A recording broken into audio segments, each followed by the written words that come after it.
उतर कर हरा से सूए कौम आया और एक नुस्खाए कीमिया साथ लाया। बलगल उला बि कमालिही कशफत दुजा बिजमालिही हसनत जमीउ खिसालिही सल्लु अलैहि व आलिही। लक़ब पाने वाला मुरादे गरीबू के बरलाने वाला फकीरू की मलजा गरीबों की मावा यतीमों का वाली गुलामों का मौला। बलगल उला बि कमालिही कशफत दुजा बिजमालिही हसनत जमीउ खिसालिही सल्लु अलैहि व आलिही।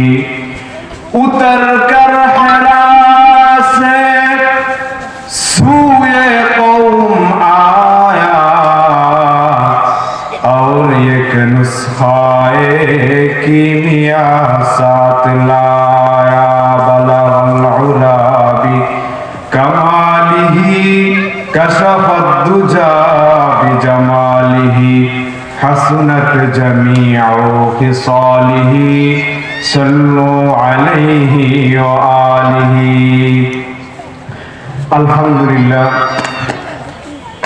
ময়মনসিংহের ঐতিহ্যবাহী ফুলবাড়িয়ার সুনামধন্য দ্বীনি বিদ্যাপীঠ জামিয়া আরাবিয়া বাহলুল উলুমের সালানা ইজলাসের সম্মানিত সভাপতি ও দেশের বরেণ্য উলামায়ে কেরাম, অত্র মাদ্রাসা আমার মুশফিকিন আসাতিদায়ে কেরাম এবং প্রিয় ছাত্র ভাইয়েরা, অত্র এলাকার দিনদরদি মুসলিম তৌহিদ জনতা, কচিকাচা বাচ্চারা, পর্দার আড়ালের মা ও বোনেরা, সকলে আল্লাহ পাকের কাছে শুকরিয়া আদায় করছি, যিনি অত্যন্ত মহব্বত করে ভালোবেসে আমাদের হায়াতকে দীর্ঘায়িত করে দ্বীনি একটি সামিয়ানার নিচে অংশগ্রহণের তৌফিক দান করেছেন।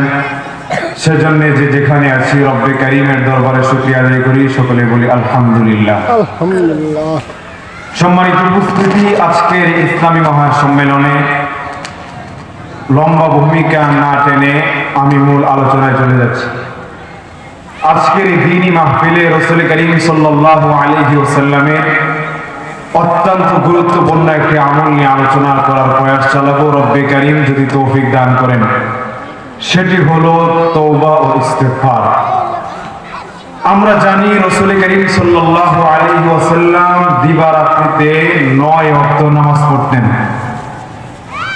5 ওয়াক্ত ফরজ নামাজ, ইশা, যোহা, আওয়াবিন, এরপরে তাহাজ্জুদ, মোট 9 ওয়াক্ত নামাজ রাসূল করিম সাল্লাল্লাহু আলাইহি ওয়াসাল্লাম প্রতিদিন পড়তেন।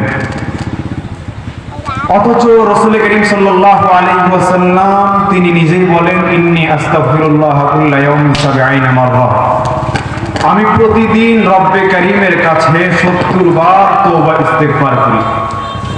নামাজ পড়েন 9 বার আর তওবা ইস্তিগফার করেন 70 বার। তাহলে যে আমলটা রাসূল করিম সাল্লাল্লাহু আলাইহি ওয়াসাল্লাম এত বেশি করেন, নিশ্চয়ই সে আমলের গুরুত্ব, ফজিলত, তাৎপর্য অনেক অনেক বেশি। সম্মানিত হাজিরিন, এই কারণেই তওবা ইস্তিগফারের আমল অত্যন্ত গুরুত্বপূর্ণ আমল। রাসূল করিম সাল্লাল্লাহু আলাইহি ওয়াসাল্লাম দিনে 70 বার তওবা করতেন, অথচ তিনি হলেন সেই সত্তা যার জীবনের পূর্বাপর সকল গুনাহ আল্লাহ মাফ করে দিয়েছেন, যার সিনাকে রব্বে কারীম বিশেষ অপারেশনের মাধ্যমে, ফেরেশতাদের মাধ্যমে তার সিনাকে 4 বার চাক করে তার অন্তরকে পরিষ্কার করেছেন জমজমের পানি দ্বারা। সকল অপ্রয়োজনীয় বস্তু বের করে দেওয়া হয়েছে। ঈমান এবং হিকমতের নূর দ্বারা যার সিনাকে